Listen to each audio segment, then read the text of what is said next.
वालेकुम। Doctor Danish real focus के साथ हाजिर है। नाज़रीन, एक बड़ी अहम डेवलपमेंट है और वो ये है कि कासिम सूरी साहब जो इस वक्त डिप्टी स्पीकर हैं नेशनल असम्बली, आपको याद होगा कि लश्कर रईसानी साहब ने इनके ख़िलाफ़ पटिशन दाखिल की थी कि इन्होंने जो है वो इनके इलेक्शंस में 2018 में बड़ी धांधली हुई है और तकरीबन 13 महीने की इन्वेस्टिगेशंस के बाद इलेक्शन ट्रिब्यूनल ने फैसला दिया था कि कासिम सूरी साहब तकरीबन 52,000 वोट जो हैं उनके वो जाली एक लिहाज से करार दिए गए, जिसकी नादरा जो है वो जिसकी शनाख्त नहीं कर रहा था। इवन कि इनके केस में जो आपके वोट कास्ट हुए थे वो थंब इम्प्रेशन के साथ साथ पाँव के इम्प्रेशन भी सामने आए थे। तो चुनांचे उसकी फिर कौन उसकी तस्दीक करता, और इसका नतीजा ये निकला था कि कासिम सूरी साहब के उस इलेक्शन को फौरी तौर पर कलअदम करार दे दिया गया था। लेकिन कितने अफसोस की बात है कि वो कासिम सूरी जो इनके बारे में मैं डिटेल में व्लॉग बहुत सारे कर चुका हूँ कि जब इनसे इंटरव्यू किया गया था और इनसे पूछा गया था तो इनको अपने प्रिंसिपल आपके इलेक्शन ऑफिसर्स का नाम तक नहीं पता था और जो आपके मुख्तलिफ यूनिट्स हैं उनका नहीं पता था, बहुत कुछ नहीं पता था। लेकिन बहरहाल इलेक्शन ट्रिब्यूनल ने 13 महीने की अपनी इन्वेस्टिगेशंस के बाद इस नतीजे पे पहुंचा कि कासिम सूरी ने धांधली की है और उनके इस इलेक्शंस को कलअदम करार दिया गया और कासिम सूरी ने फौरी तौर पर सुप्रीम कोर्ट से रजू किया। और आपको पता है कि उस ज़माने में जो सुप्रीम कोर्ट थे वो जो former chief justice of Pakistan अभी गए हैं आपके गुलजार साहब, वो मौजूद थे। गुलजार साहब के बहुत से इक़दामात बड़े सवालिया हैं और उन्होंने आइन और क़ानून की बालादस्ती के बजाय दबाव के ऊपर से अपना फ़ैसले दिए हैं और शायद उनकी कोई कमज़ोरी जो किसी वक्त मैं इंशाअल्लाह आपके सामने लाऊंगा, बहुत करीब तरीन एक अहम इदारे से ये इन्फॉर्मेशन मिली थी कि उनकी एक बहुत ही बड़ी कमज़ोरी मौजूद थी जिसकी बुनियाद पर गुलजार साहब जो हैं बहुत सारे ऐसे फ़ैसले जो है मेरिट पे नहीं कर रहे थे, जिनमें आपके PIA के अरशद मलिक साहब का केस है जिनकी अपॉइंटमेंट इर्रेगुलर कवानीन के ख़िलाफ़ थी और उससे पहले के CEO को सिर्फ इसलिए हटा दिया गया था कि उनकी अपॉइंटमेंट भी इर्रेगुलर थी, जबकि वो बहुत क्वालिफाइड ऑफिसर थे। लेकिन उनको इसलिए हटा दिया गया और इनको नहीं हटाया गया। इनको क्यों नहीं हटाया गया ये बात भी किसी वक्त इंशाअल्लाह हम ज़रूर बताएंगे, वो बातें भी हमारे पास हैं, हम ज़रूर आपके सामने लाएंगे। लेकिन बहरहाल गुलजार साहब ने कई अहम तरीन फैसलों को दबाया जिनमें कासिम सूरी साहब की जो आपके सुप्रीम कोर्ट में अपील थी और स्टे दिया, जिसकी बुनियाद पर 3.5 साल कासिम सूरी साहब इलेक्शन ट्रिब्यूनल के हाथों आपके शिकस्त खाने के बाद उनका इलेक्शन कलअदम होने के बावजूद उनको 3.5 साल से स्टे पे रखा हुआ है और वो 22 करोड़ अवाम के नुमाइंदों को इलेक्शन कमीशन में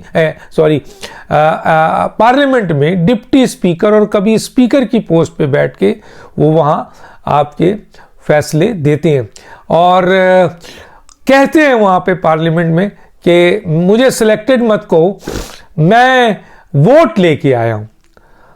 अब बताइए, इलेक्शन ट्रिब्यूनल का जो रिजल्ट है उसको देखकर और उनका ये स्टेटमेंट जो डिप्टी स्पीकर की पोजीशन पे वो देते हैं, मतलब शर्म आनी चाहिए हम सबको कि एक ऐसा शख्स जिसको इलेक्शन ट्रिब्यूनल ने कलअदम करके निकाला और सुप्रीम कोर्ट 3.5 साल से ये तो चला है case. Supreme court Kasim Suri के ऊपर फैसला दे के इलेक्शन ट्रिब्यूनल ने गलत फैसला दिया है और कासिम सूरी साहब सही जीते हैं तो फिर बात ख़त्म। लेकिन वो 52,000 वोट का क्या करेंगे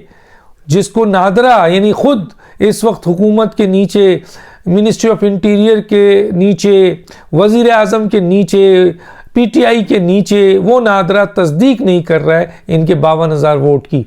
तो चुनांचे उसका क्या होगा फिर। तो ये 2 मार्च को ये केस लग गया है सुप्रीम कोर्ट में। और अब क्योंकि इस केस के ऊपर, ये केस कब लगा, जब गुलजार साहब चले गए और अता बंदयाल साहब तशरीफ ले आए। तो इस लिहाज से ये बड़ी खुश आइन बात है पाकिस्तान के आइनी और कानूनी लोगों के लिए, इदारों के लिए भी, और ये बेहतरीन वक्त है कि सुप्रीम कोर्ट मेरिट पे, हम ये नहीं कह रहे हैं कि कासिम सूरी के साथ कोई इंतकामी कार्रवाई करे, ना लश्कर रईसानी साहब कह रहे हैं, ना कोई और कह रहा है, बल्कि ये कहा जा रहा है कि एक ऐसा केस जिसमें इस तरह की तस्दीक हुकूमत के एक अहम इदारे ने की है, उसके बावजूद इलेक्शन ट्रिब्यूनल ने जिसको कलअदम किया, जिसके इलेक्शन को सुप्रीम कोर्ट ने स्टे ऑर्डर के जरिए उसको 3.5 साल दिया, जो वो पार्लियामेंट में बैठकर लोगों के दरमियान ये कहते हैं कि मैं सिलेक्टेड नहीं हूं और मैं वोटों से आया हूं, और ये है उनकी कहानी। अब 2 तारीख को उनका केस लगा है, अता बंदयाल साहब आए हैं तो ये केस लगा है। उम्मीद की जाती है कि अता बंदयाल साहब से सिर्फ ये उम्मीद की जाती है सुप्रीम कोर्ट से कि इस केस को जो भी बेंच सुन रहा है वो इसका मेरिट पे जल्द फैसला करे, ताकि कासिम सूरी साहब अपने अंजाम को पहुंचे, या तो वो आपके मुकम्मल तौर पर उनको उनकी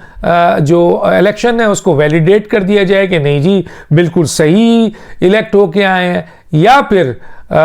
जो उनके बारे में इलेक्शन ट्रिब्यूनल ने फैसला दिया है वो फैसला बरकरार रखा जाए, ताकि कासिम सूरी साहब की हकीकत सामने आए कि किस तरीके से 2018 में धांधली के ज़रिए वो तशरीफ लाए और अभी तक स्टे ऑर्डर के पीछे छुपे हुए हैं। दूसरी तरफ इमरान खान साहब रशिया के दौरे के बाद आने के बाद 2 ख़तरनाक काम करने वाले हैं। एक ख़तरनाक काम जो कि अवाम इंतज़ार में है,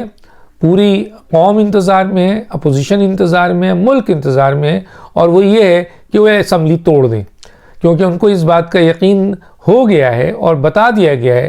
कि इस्टेब्लिशमेंट की न्यूट्रल होने के बाद अदम एतमाद की तहरीक बड़े ज़ोर से कामयाब होगी और सारे फैसले, सारे इशारे हो चुके हैं। नवाज शरीफ साहब को भी इस सिलसिले में इशारा मिल चुका है। नवाज शरीफ साहब डेट तारीख का अनाउंस करेंगे, और नवाज शरीफ की तारीख के अनाउंस के साथ ही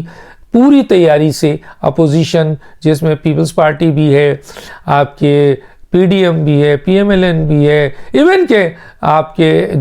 जो इनके आपके इत्तेहादी हैं, बागी हैं, जहांगीर तरीन है, वो भी इसका हिस्सा बनेंगे। पूरी कोशिश की जा रही है कि इमरान खान और जहांगीर तरीन के दरमियान दोबारा मुलाकात कराई जाए और जो गिले शिकवे उसको ख़त्म करके जहांगीर तरीन को इस बात पर राज़ी किया जाए कि उनके लोग अदम एतमाद का हिस्सा नहीं बने। लेकिन मेरी इत्तला ये है कि जहांगीर तरीन ने कहा कि मैं एक सुराख से बार बार नहीं डसा जाऊंगा। उनको ये पता है और वो इस बात के लिए पूरी तरह तैयार है। उन्होंने ये बात बरमला किसी जगह कही भी है कि इमरान खान ने अपनी नाअहलियत को बचाकर मुझे कुर्बान किया है, मेरी सियासत को कुर्बान किया, हालांकि इनको वज़ीर आज़म बनाने वाला मैं था। उसके बाद जब ये दोबारा जहांगीर तरीन की नाअहलियत के बाद जहांगीर तरीन ने सर उठाया, तो फिर उनको चीनी की इन्वेस्टिगेशन में भरपूर तरीके से शामिल करके उनको और उनके बेटे को मुअद्दे इल्ज़ाम ठहराया गया बड़ी इंक्वायरी में। वो अलग बात है कि कार्रवाई नहीं हुई, क्योंकि जहांगीर तरीन के ताल्लुकात सिर्फ इमरान खान से नहीं थे, उनके ताल्लुकात और अच्छी जगह पे भी थे। तो गोया जहांगीर तरीन को तीसरी दफ़ा कोशिश की जा रही है कि लालच देकर, मामलात को नॉर्मलाइज करके, बैठा कर, समझा के उनको इस बात पे कायल किया जाए कि वो दोबारा इमरान खान के ताबे हो जाए। लेकिन मेरी इत्तला ये है कि 2 दफ़ा सुराख से डसने के बाद जहांगीर तरीन कहते हैं कि अब मैं तीसरी दफ़ा सुराख से डसने को तैयार नहीं हूँ। और जहांगीर तरीन ने किसी एक जगह बहुत पहले कहा था, जब उनको तायात नायल किया था, कि मुझे जब भी मौका मिला मैं इमरान खान साहब से इस चीज़ का ज़रूर पूछूंगा, बल्कि मैं बदला लूँगा कि उन्होंने मेरे साथ जो किया है वो बहुत गलत किया है, हालांकि मैं उनमें से था जो इनको वज़ीर आज़म बनाने वाला था। तो गोया जहांगीर तरीन की तरफ से मुकम्मल तौर पर इनकार है। कुछ वज़रा ने कोशिश की है, शेख रशीद समेत और अहम तरीन वज़रा उनको अप्रोच कर रहे हैं, क्योंकि बहुत से ऐसे वज़रा हैं जो जहांगीर तरीन की रिक्वेस्ट पे इमरान खान ने लगाए थे और उनकी भी कोशिश थी, लेकिन जहांगीर तरीन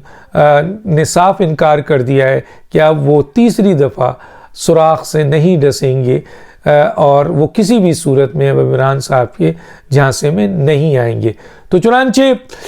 किस्सा मुख्तसर वो ये है कि इमरान खान साहब का एक ख़तरनाक काम मैंने बता दिया। दूसरा ख़तरनाक काम, वाहिद आखिरी तुरुप पत्ता, जिसके बारे में आप मीडिया में सुन भी रहे होंगे कि वो कोई अर्ली आपके रिटायरमेंट का, किसी ओहदे का, अहम तरीन ओहदे का अर्ली रिटायरमेंट का इक़दाम कर दें और उसके फ़ौरन बाद वो नया मुल्क में एक आर्मी चीफ को नाफिज मसलन उनको अपॉइंट कर दें। और ये इख्तियार इमरान खान के पास मौजूद है कि वो अर्ली रिटायरमेंट कर सकते हैं, और दूसरा ये है कि एक्सटेंशन नहीं दे सकते हैं, तीसरा ये है कि वो आर्मी चीफ अपॉइंट करने का इख्तियार उनके पास है। लेकिन अदम एतमाद की तहरीक इतनी करीब आ चुकी है कि इमरान खान के लिए ये दोनों ख़तरनाक काम जो हैं वो इन्हीं चंद घंटों के अंदर करना है, जब वो रशिया से पाकिस्तान में पहुंच जाएंगे। उनको ये बता दिया गया है कि जहांगीर तरीन साहब से भी इनकार हो चुका है और हर तरफ से उनको इनकार मिल रहा है, कोई उनका साथ देने को तैयार नहीं है सवाए उन चंद लोगों के जिनके मफादात आपके इमरान खान से जुड़े हैं। तो देखते हैं इमरान खान साहब पाकिस्तान आकर पहले दो ख़तरनाक काम करते हैं या उनके ख़िलाफ़ अदम एतमाद की तहरीक पेश कर दी जाती है, और जिसके बाद इमरान खान के बारे में कहा जा रहा है कि फिर इमरान खान साहब शायद इस मुल्क में ना रहें। तो सूरत हाल आपके सामने है। इस वक्त नवाज शरीफ साहब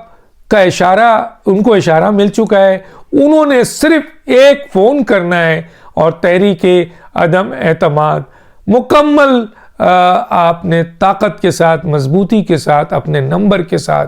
जो है वो पार्लियामेंट में पेश कर दी जाएगी। नवाज शरीफ आज रात इशारा करते हैं, कल सुबह करते हैं या कल शाम करते हैं, तो उनका भी फैसले का इंतज़ार है अपोजिशन को, और इमरान खान साहब का पाकिस्तान पहुंच के दो ख़तरनाक काम में से एक ख़तरनाक काम करने का इशारा वो कब देते हैं, आज देते हैं आने के बाद, ये कल देते हैं, ये जिस दिन पहुंचते हैं उसी दिन देते हैं, या मज़ीद एक आध दिन रुकते हैं। देखते हैं क्या होता है। डॉक्टर दानिश को याद दीजिए। अल्लाह हाफिज़।